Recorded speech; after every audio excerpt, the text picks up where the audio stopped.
За өнөөдөр 2025 оны 6 дугаар сар 100 болоод үнэхээр дундаа орж байна. Зуны зугаалга бол эхэлсэн. Миний зугаалга бол зуны зугаалга биш, 100-ны зугаалга байх ёстой л гэсэн тийм байгаа.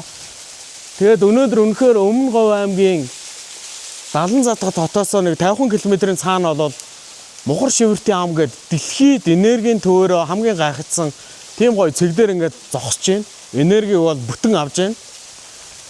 Зарим хүмүүс говийг ойлгохдоо зөвхөн нэг юм элсэн манхнууд, хідэн тэмээнүүд, ус байдгүй газар гэж ингэж ойлгодог. Тэгэхээр би ч гэсэн хөвсгөл төрж өссөн залуу мөртлөө бас тэгж ойлгож байсан бол энд хүрээд ирж үзээд үнэхээр яг манай хангаатай адилхан. Тэгэхээр говьдч хангаа байна, хангаадч говь байгаа.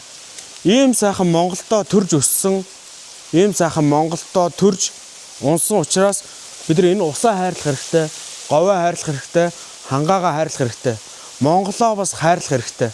Монголоороо аялцгаая. Аялахдаа бүгд үзээгүй, мэдээгүй бүх зүйлүүд бас мэдцгаая. Монгол хүн монголоороо байх ёстой. Монгол хүн Монголынхоо төлөө байх ёстой. Ийм сайхан говь нутгийг үзэж бахархаж, энергийг хэдэн зуун өргөсөнд энэ хангаатаа баярлаа гэж хэлье. Монголоороо байцгаая.